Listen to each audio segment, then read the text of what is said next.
अस्सलाम वालेकुम, आप देख रहे हैं उर्दू पॉइंट। मेरा नाम बिलाल अब्बासी है। मौजूद हूँ सीनियर और शहीद साफ़ी अरशद शरीफ के घर में। कीनिया में उनको बड़ी बेदर्दी से शहीद कर दिया है।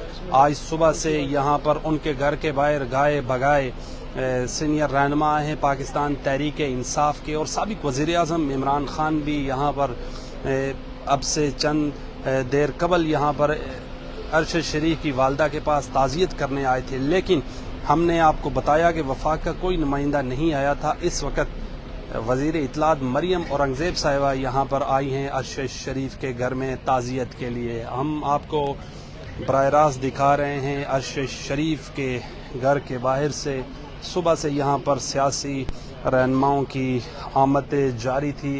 एक दर्जन से ज़्यादा पाकिस्तान तहरीक इंसाफ के लोग यहाँ पर आए और इस वक्त आपको बराह रास्त मनाजिर दिखा रहे हैं अरशद शरीफ साहब के घर के बाहर से। यहाँ पर साबिक वज़ीर आज़म इमरान खान भी ताज़ियत के लिए आए थे। अभी मरियम औरंगज़ेब वफाकी वज़ीर इत्तलात यहाँ पर ताज़ियत के लिए आई हैं। मीडिया ने दिखाया था कि अभी तक वफाक का कोई नुमाइंदा यहाँ पर नहीं आया, तो इस वक्त सीनियर सहाफ़ियों की आमदोरफ्त जारी है। हमने सीनियर सहाफ़ियों से बातचीत भी की, तो हम आपको इस वक्त बराह रास्त मनाजिर दिखा रहे हैं अरशद शरीफ के घर के बाहर से। बताता चलूँ कि अरशद शरीफ को केनिया में नाके पे रोका गया, उनके ड्राइवर रुके नहीं, जिसके बाद उनके सर पर गोली मारी और जगह पर ही अरशद शरीफ बाजी हार गए। मरियम औरंगज़ेब साहिबा आपको हम बराह रास्त दिखा रहे हैं। इस वक्त अरशद शरीफ के घर के बाहर से जा रही हैं। वफाक का पहला ये तार पकड़ वफाक का कोई पहला नुमाइंदा है जो यहाँ पर अभी ताज़ियत के लिए आया है। मरियम औरंगज़ेब साहिबा आई हैं यहाँ पर अरशद शरीफ के घर के ताज़ियत करने के लिए। ये बहुत बड़ा सानिया है अरशद शरीफ की शहादत का। आपको इस वक्त हम बराह रास्त दिखा रहे हैं मरियम औरंगज़ेब साहिबा।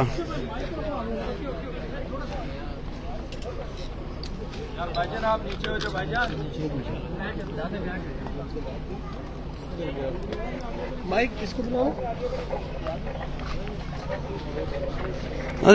नाज़रीन, अभी वफाक का कोई पहला नुमाइंदा है जो अभी ताज़ियत के लिए आया है अरशद शरीफ के घर के बाहर। इससे पहले पाकिस्तान तहरीक इंसाफ के वज़ीर साबिक चेयरमैन साबिक वज़ीर आज़म इमरान खान आए। उससे पहले बाबर अवान, सेनेटर फैसल जावेद, आज़म स्वाति और उसके अलावा दर्जनों यहाँ पर रहनुमा आए। मरियम औरंगज़ेब साहिबा आई हैं। वफाक की तरफ से पहला नुमाइंदा आया है अभी ताज़ियत के लिए। इससे पहले हमने देखा पाकिस्तान पीपल पार्टी के जो सेनेटर हैं सेनेटर मुस्तफ़ा नवाज़ खोखर, वो भी यहाँ पर आए। हमने उनसे बातचीत, बहुत बड़ा नुकसान है पाकिस्तान की मीडिया के लिए, सब लोगों का यही कहना है।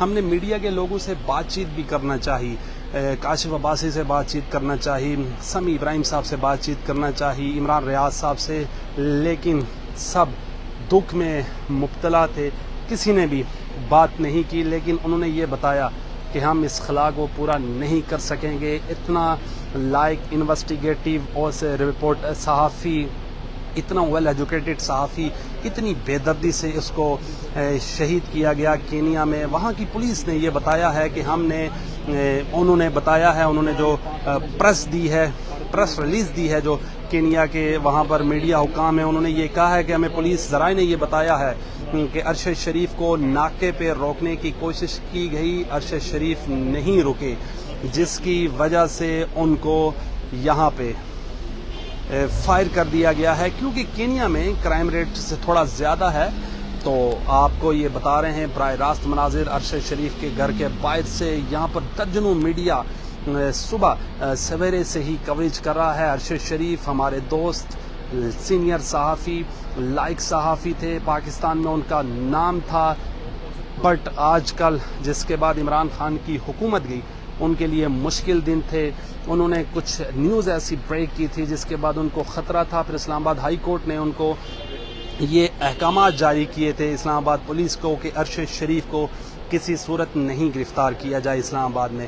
پھر وہ دبئی چلے گئے پشاور کے رستے سے. پھر دبئی حکام کو بھی یہاں سے خط لکھا گیا کہ ارشد شریف ہمیں مطلوب ہیں, ہمارے حوالے کیا جائے ارشد شریف کو. پھر ارشد شریف دبئی سے بھی کینیا چلے گئے. پھر بدقسمتی سے ان کا مرڈر ہوا, ان کے سر پہ گولی لگی اور بڑی بے دردی سے ان کو شہید کیا گیا. پاکستانی میڈیا کے لیے بہت بڑی المناک اس وقت صورتحال ہے. تمام لوگ ایک ہی بات کرتے ہیں کہ ارشد شریف کا خلا ہم پورا نہیں کر سکیں گے. پاکستان تحریک انصاف کے درجنوں رہنما یہاں پر آئے, سینیٹر, سابقہ MNAs, اور پھر سابق وزیر اعظم عمران خان بھی ارشد شریف کی والدہ کے پاس تعزیت کے لیے آئے. یہ آپ کو براہ راست مناظر دکھا رہے ہیں. مریم اورنگزیب صاحبہ آئی ہیں وفاق کی طرف سے یہاں پر ارشد شریف صاحبہ کی والدہ سے تعزیت کرنے کے لیے, اور انہوں نے یقین دلایا ہے ان کی والدہ کو, ارشد شریف کی اور ان کی بیوی کو, کہ حکومت پاکستان ہر ممکنہ کوشش کرے گی ارشد شریف کی میت کو لانے کے لیے, ان کی ڈیڈ باڈی کو لانے کے لیے, اور جو وہاں پر ان کے ساتھ یہ حادثہ پیش آیا پوری انویسٹیگیشن کرے گی وفاقی حکومت. اپنے میزبان بلال عباسی کو دیجیے اجازت. اللہ نگہبان.